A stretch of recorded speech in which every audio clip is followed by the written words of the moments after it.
Good morning, students. Welcome to DSS online classes. Today's our topic is factor affecting of adsorption. जैसा कि previous lecture में आप लोगों ने एडजॉर्प्शन, एब्जॉर्प्शन, फिजियोजॉर्प्शन, केमिजॉर्प्शन के बारे में पढ़ा है। आज हमारा टॉपिक है फैक्टर अफेक्टिंग ऑफ एडजॉर्प्शन। कौन कौन से ऐसे फैक्टर हैं जो एब्जॉर्प्शन के प्रोसेस को क्या करते हैं, अफेक्ट करते हैं। तो उसमें से हम ध्यान देना, पहले हम जो फैक्टर हैं उनको देख लेते हैं। जो हमारे फैक्टर है, पहला फैक्टर है नेचर ऑफ एडजॉर्बेंट। ध्यान देना, नेचर ऑफ एडजॉर्बेंट। दूसरा फैक्टर हमारा है नेचर ऑफ एडजॉर्बेट। ध्यान देना, यहाँ पे सेकंड फैक्टर हमारा होगा नेचर ऑफ एडजॉर्बेट। थर्ड जो फैक्टर है वो है हमारा टेम्परेचर का, यानी टेम्परेचर बढ़ाने के साथ या घटाने के साथ जो हमारा एडजॉर्प्शन है उस इंक्रीज या डिक्रीज हो सकता है।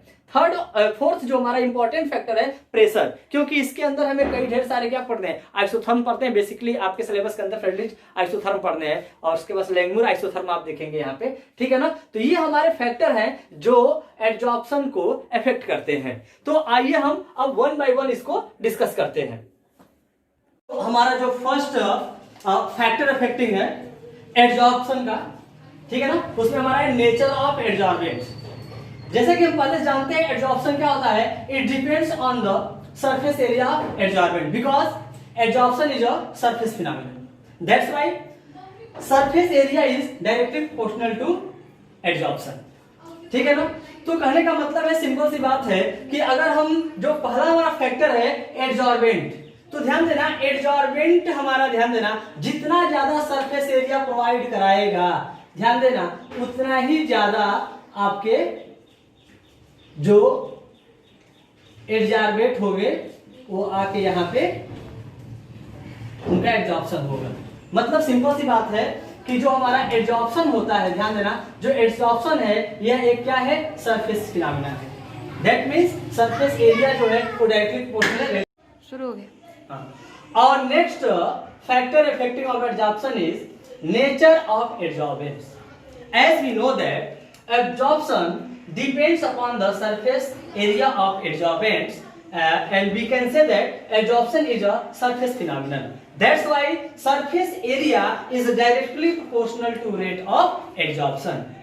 मतलब साफ है कि ध्यान देना एडजॉर्प्शन जो है वो जितना ज्यादा, ध्यान देना एडजॉर्बेंट सरफेस एरिया प्रोवाइड कराएगा ज्यादा होगा। मतलब कि ध्यान देना ये एक सरफेस फिनोमेना है, तो इसके ध्यान देना जितना ज्यादा सरफेस होगा, ध्यान देना उतना ही ज्यादा एडजॉर्प्शन देखने को मिलता है। तो ध्यान देना अगर हम कंपेयर करें, अगर हम लाइव एग्जांपल की बात करें, अगर हमारे पास एक स्मूथ सरफेस है और एक हमारे पास क्या है, रफ सरफेस है, तो ध्यान देना रफ सरफेस पे देखते हो जो सरफेस एरिया होता है वो ज्यादा होता है, ठीक है ना, एज कंपेयर टू स्मूथ।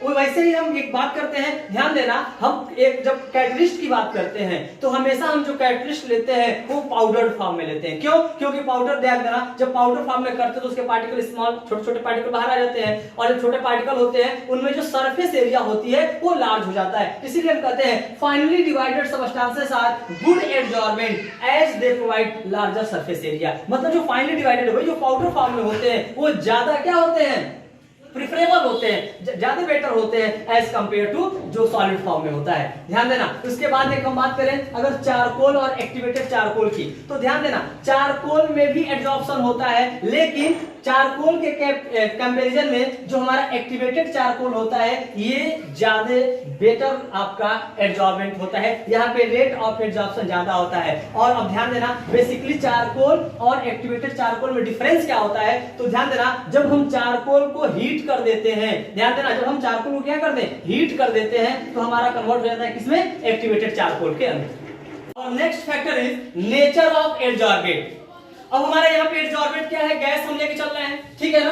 तो ध्यान देना गैस का जो एडजॉर्प्शन है सॉलिड के सरफेस पे, वो ध्यान देना किस बात पे डिपेंड करेगा। आप कहते हैं कि easily liquefiable gases are adsorb to greater extent, मतलब कि जो गैस जितना आसानी से लिक्विफाई हो जाएगी वो उतना ही ज्यादा उसका एडजॉर्प्शन देखने को मिलता है। मतलब क्या है कि ध्यान देना जब हम गैसियस स्टेट जब हम लोग पढ़ रहे थे तो वहां पे आपको बताया गया था कि जो गैसेस होती हैं उनको लिक्विफिकेशन कराने के लिए हम क्या करते हैं, उसका एक फिक्स क्या होता है, क्रिटिकल टेम्परेचर होता है। ध्यान देना क्रिटिकल टेम्परेचर के अंदर, बिलो क्रिटिकल टेम्परेचर कोई भी गैस लिक्विफाई हो सकती है। यानी कि क्रिटिकल टेम्परेचर से अबव टेम्परेचर अगर है तो आप कितना भी प्रेशर अप्लाई कर लो, गैस आपका जो है वो लिक्विफाई नहीं होता है। तो ध्यान देना यहाँ पे बोल सकते हो easily liquefiable gas means having higher tendency to become liquid which is term should be greater intermolecular force of attraction. कहने का मतलब है, ध्यान देना, जो इजीली लिक्विफाइबल होते हैं वो क्या होते हैं, जो एडजॉर्बेंट होते हैं उनके सरफेस पे आके एक स्ट्रॉन्ग आपका intermolecular force of attraction show करते हैं। अब ध्यान देना, बात आता है क्रिटिकल टेम्परेचर। अब यहाँ पे टीसी क्या होता है, क्रिटिकल टेम्परेचर क्या है, तो ध्यान देना, कहते हैं for liquefaction of gas certain minimum temperature are required. मतलब कि ध्यान देना कि सर्टेन मिनिमम टेम्परेचर होते हैं जिसके बिलो ही आप क्या कर सकते हैं, किसी गैस को लिक्विफाई कर सकते हैं, उसको हम क्या बोलते हैं, क्रिटिकल टेम्परेचर यानी टीसी बोलते हैं। ध्यान देना, अब क्या बोल रहा है, above the temperature gas can not be liquefy, यानी इसके ऊपर हम गैस को लिक्विफाई नहीं कर सकते हैं। तो हम साफ ये बोल सकते हैं कि जितना ज्यादा क्रिटिकल टेम्परेचर होगा लिक्विफिकेशन उतना इजीली होगा और उतना ही ज्यादा एडजॉर्प्शन देखने को मिलता है। तो सिंपल सी बात है, जो नेचर ऑफ एडजॉर्बेंट है, तो ध्यान देना जो गैस है जितना ज्यादा उसका क्रिटिकल टेम्परेचर होगा उसका एडजॉर्प्शन भी उतना ही ज्यादा होगा। Next factor is temperature.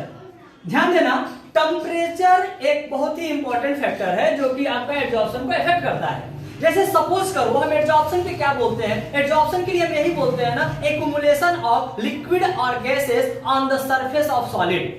यानी सॉलिड के सरफेस पे सिंपली एक्युमुलेट कर जाते हैं, आके अटैच हो जाते हैं, उसको हम क्या बोलते हैं, एडजॉर्प्शन बोलते हैं। अब तुम समझो, इसका एग्जांपल ऐसे लो कि हम देखते हैं कि ठंडी के मौसम में जो ड्यू होते हैं, जो फॉग होता है, वो क्या होते हैं, जो ग्लासेस होते हैं या कोई भी सरफेस होता है उसके सरफेस पे आके एडजॉर्ब होता है और हमको छोटी छोटी ड्रॉपलेट्स दिखाई देती हैं, ठीक है ना। लेकिन वही चीज अगर हम कहें कि हम समर वेदर में यही समय हम देखने की कोशिश करें तो हमें नहीं दिखता है। क्यों? क्योंकि जो हमारा एटमॉस्फेरिक वेपर्स होते हैं, जो मॉइस्चर होता है, वो यहाँ पे जैसे ही आता है सरफेस के पास, सरफेस चूंकि हीटेड होता है, हीट होता है, तो क्या होता है, वहां से उसका डिजॉर्प्शन स्टार्ट हो जाता है, वो इवापोरेट कर जाता है।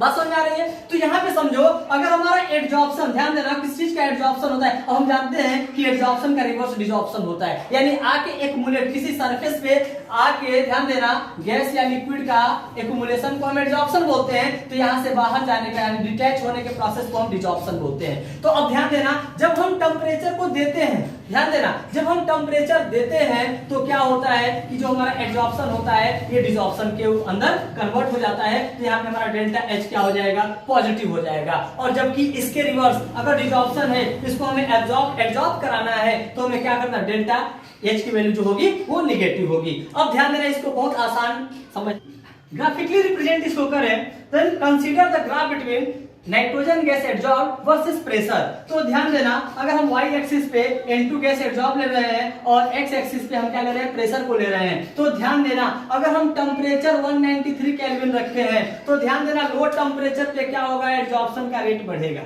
एडजॉर्प्शन का रेट बढ़ेगा, ध्यान देना। और एक समय आने के बाद ये क्या हो जाएगा, एडजॉर्प्शन का रेट जो होगा वो कांस्टेंट हो जाएगा। क्यों? क्योंकि जितना सरफेस आपने प्रोवाइड कराया था उतना सरफेस कंज्यूम हो चुका है, ठीक है ना। उसके बाद से जैसे ही टेम्परेचर, ध्यान देना, जैसे ही टेम्परेचर थोड़ा सा इंक्रीज किए, 247 केल्विन किए, हम देख रहे हैं एडजॉर्प्शन जो हो रहा है, एडजॉर्प्शन का रेट क्या हो गया, डिक्रीज कर गया एज कंपेयर टू 193 केल्विन, ठीक है ना। टेम्परेचर को और थोड़ा सा इंक्रीज किए तो देखो एडजॉर्प्शन और डिक्रीज कर गया। मतलब ध्यान देना, यहाँ पे आप कह सकते हैं कि temperature is inversely proportional to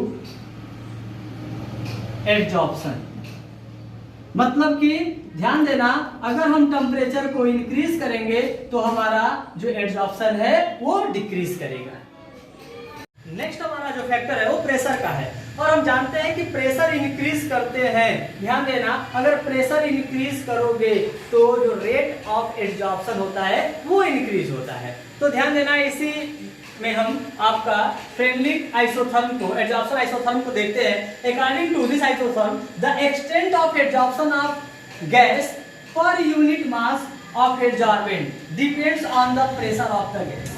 यानी कि सिंपल, अगर हम सिंपली बात करें, ध्यान देना, यहाँ पे अगर हमारा ये जो सॉलिड सरफेस है वो आपका एडजॉर्बेंट है और जो इससे गैस आके, ध्यान देना, आके एक्युमुलेट हो रही है वो एडजॉर्बेंट है। तो ध्यान देना, जो यहाँ पे वो आके जो हमारा एडजॉर्बेंट एक्युमुलेट यहाँ हो रहा है उसको हम x मान रहे हैं, जिसको हम क्या बोल रहे हैं, एक्सटेंट ऑफ गैस। ठीक है ना। और ध्यान देना ये इसका मास जो आपका एडजॉर्बेंट है इसका मास हमने m माना हुआ है। यहाँ पे क्या बोल रहा है कि the extent of adsorption of gas per unit mass of the adsorbent depends on the pressure of the gas. तो क्या हो जाएगा हमारा, ये हो जाएगा x by m is directly proportional to pressure, यानी extent of absorption of gas is directly proportional to क्या हो जाएगा, प्रेशर हो जाएगा। जहां पे x क्या है, अमाउंट ऑफ एडजॉर्बेंट है, मतलब जो चीज आके एक्युमुलेट हो रही है, जैसा कि यहाँ पे हमने लिखा है।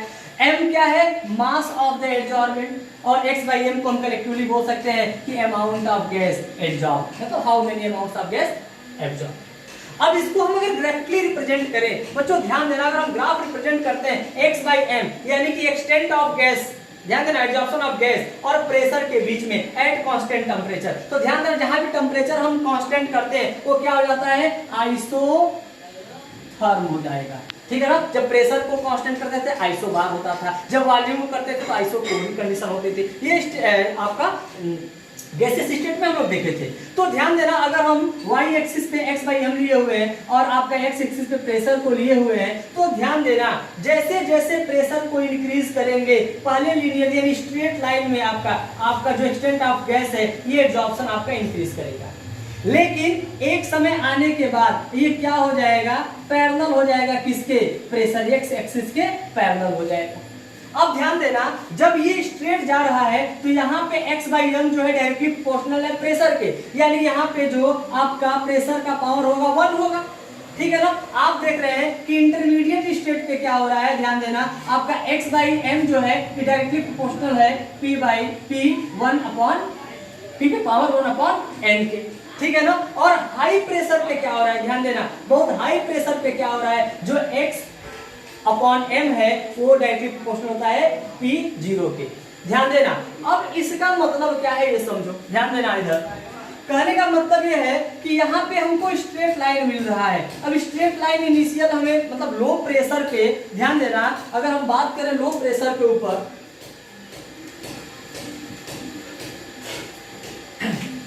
एट लो प्रेशर जो हमारा x by m है डायरेक्टली प्रोपोर्शनल है किसके, प्रेशर के, जिस पे पावर हम 1 मानते हैं, यहाँ पे मान सकते हैं कि 1 होता है। अब ध्यान देना कि यहाँ पे हम प्रोपोर्शनलिटी का सिंबल हटाएंगे तो कोई ना कोई कांस्टेंट हमें मिलेगा। ठीक है ना, तो अगर मान लो यहाँ पे हम लिखते हैं x by m equal to kp, तो अब बताओ अगर मैथ से यहाँ पे सिंबल लगाओ, अगर लीनियर आपका स्ट्रेट लाइन का इक्वेशन ये आपका हो जाएगा y इक्वल टू mx, ये स्ट्रेट लाइन का आपका इक्वेशन मिल गया, मिला कि नहीं मिला। तो ध्यान देना, इसीलिए क्या रहा है, इनिशियली आपका स्ट्रेट लाइन आपको देखने को मिल रहा है। ठीक है ना, यहाँ पे देखो एक ऐसा पॉइंट आ रहा है जिसपे क्या हो रहा है, जिसके बाद से आपका जो एब्जॉर्प्शन का रेट है वो कांस्टेंट हो जा रहा है, इसके बाद आगे नहीं बढ़ रहा है। क्यों, क्योंकि यहाँ पे सैचुरेशन स्टेट आ जा रहा है, इसको हम बोलते हैं सैचुरेटेड प्रेशर। मतलब सैचुरेटेड प्रेशर का मतलब क्या होता है, रेट ऑफ एब्जॉर्प्शन इक्वल हो जाएगा रेट ऑफ डिजॉर्प्शन के। ध्यान देना, किसके ऊपर जाएगा, रेट ऑफ डिजॉर्प्शन। बात वही हो गई, जिस रेट से एब्जॉर्बेंट आके यहाँ पे जुड़ेगा उसी रेट से एब्जॉर्बेंट वापस बाहर निकल जाएगा। मतलब गैस के जो पार्टिकल होंगे जिस स्पीड से यहाँ पे अटैच होंगे उसी स्पीड से डिटैच होंगे, यानी इसके बाद से आपको एक ध्यान देना, जो आपका rate of extent of absorption है वो x एक्सिस के पैरेलल देखने को मिलता है। अब ध्यान देना, यहाँ पे आपका दिया हुआ है x आपका जो है x by m is proportional to p0 के। तो p0 की बात यहाँ पे क्यों आ रहा है, क्योंकि ध्यान देना हाई प्रेशर के ऊपर, ध्यान देना हाई प्रेशर के ऊपर अब आपका जो एब्जॉर्प्शन है वो लगभग नहीं के बराबर होता है, क्योंकि यहाँ पे प्रेशर हम क्या कर दिए, इनफाइनाइट कर दिए, और प्रेशर इनफाइनाइट मतलब ये क्या हो गया, ये मतलब 1 के इक्वल हो जाएगा भाई, 0 है ना तो 1 के इक्वल हो जाएगा। जैसे इसको ऐसे समझो x by m equal to kp0।